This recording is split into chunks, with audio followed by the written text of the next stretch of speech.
Welcome to Focus Friday. I am your host, Dan Mickle, and Focus Friday is a weekly vlog dedicated to starting conversations in the coaching and educational spaces, and we are powered by Soul Performance Academy. You can check them out online, soulperformanceacademy.com, and at 717soul across all social media. And as usual, you can reach me across all social media at RealDanMickle or visit my website, danmickle.com. All right, this week we're going to talk about errors for the win, and I want to focus on how we can use errors in practice to help us become better and win more, both on the court, on the field, on the pitch, and in the classroom. And I think one of the things that we have to get past is, it's a great saying that, if we're not creating errors, we're not making mistakes, we're not learning. While that's true and that's great, I want to focus more on how we can use and how we react to errors to help us learn in our training environments.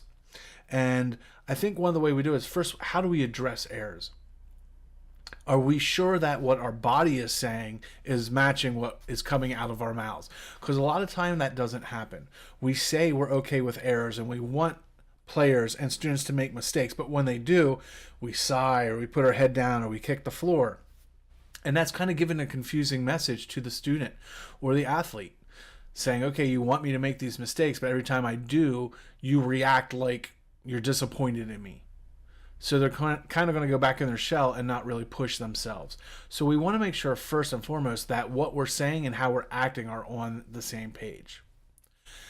Next, when it comes to how we verbally react to errors, we need to, in a way, celebrate those errors. Not like, hey, great, you messed up, but more about, I'm really glad you made the mistake this way, because now we can look at how we can change it and tweak it to make you better at that skill. Or, this is one of the most common mistakes we see, and here's how we can fix it. And when we present it that way, it does a couple of things. One, it puts them at ease. Things are a little bit more calm. They know we're not upset about it. But secondly, they know that people have made this mistake before. They're not the first ones to go through it. And that's comforting, knowing that they're not the first.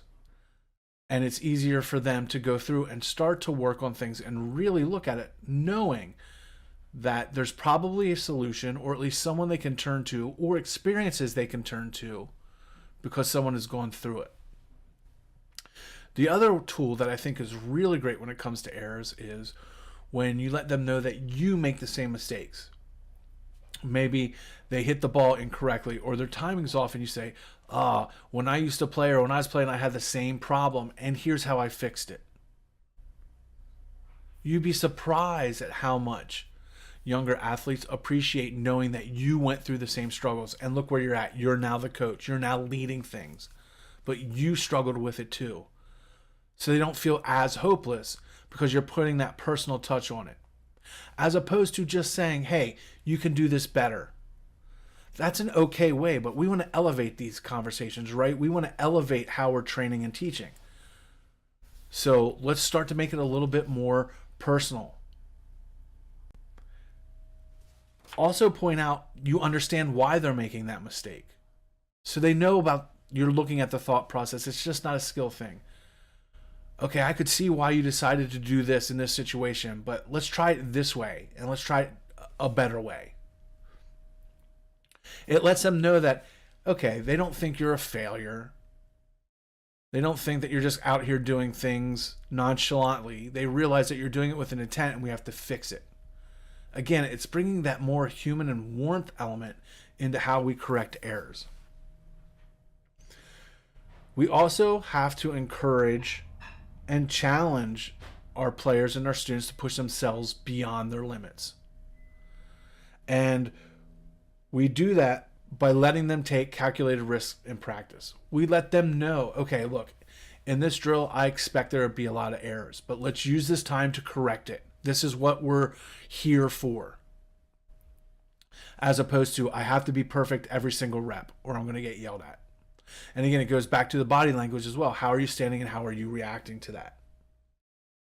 Another thing that we can do is we don't minimize the errors. We don't ignore them.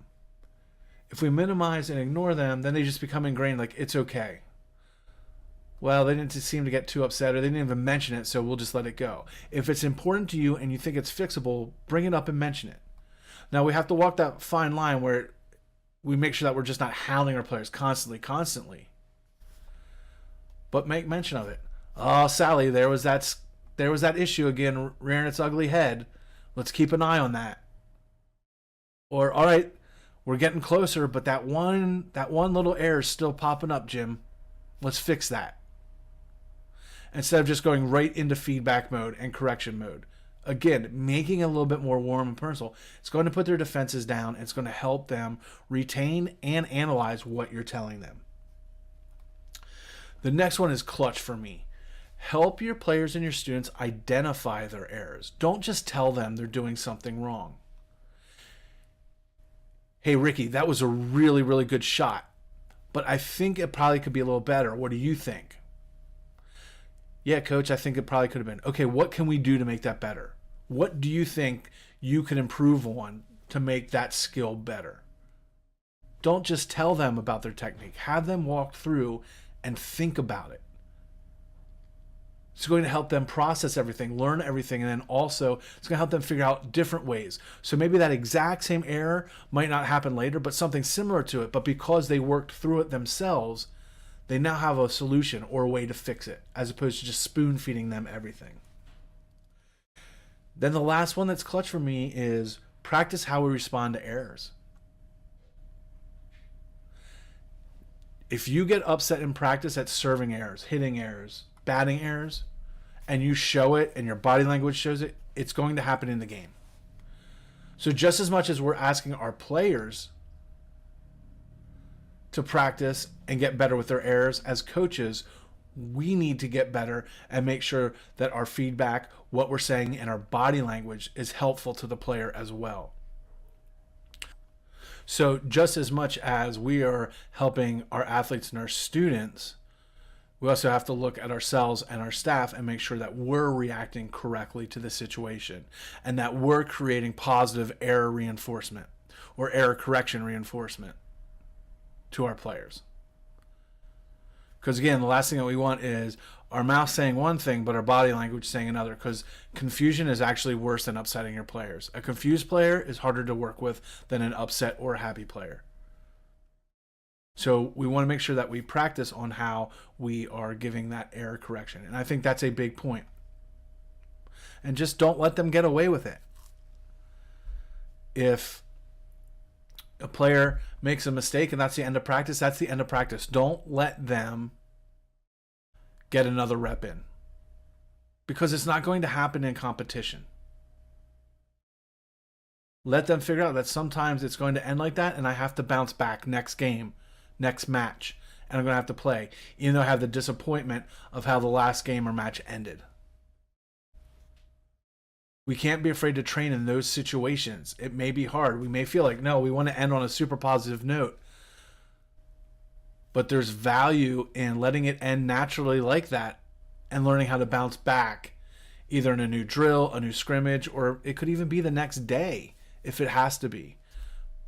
But don't be afraid to put that method on them as well. That, you know, there is some finality to some of these actions, and we have to learn how to bounce back. And the best way to learn how to bounce back is to be put in a position where you have to bounce back. I think that's a big one that we miss a lot. All right. So there we have it for Focus Friday, talking about errors and how we foster an environment where errors can thrive to help us grow. Again, we're not training to make errors, but we need to train how to react to errors and how we can use errors to get better. But if we just gloss over them or we just spoon feed the answers every time, we're not going to grow in that situation, right? So let's make sure we're taking the time and training how to deal with errors and how we can use those errors to grow, both as educators and as our players or students. We're all going to grow from those situations, but we can't ignore them, and we have to hit them kind of head on and work on them. All right. I'll see you all here next week for the next Focus Friday. Please have a good conversation in the comments. Let's talk about how do you work on errors in your gym or on your field or in your classroom? How do you encourage growing from errors, and what can we do? Subscribe, like, share. Would love to hear from all of you. and we'll see you next week for the next Focus Friday.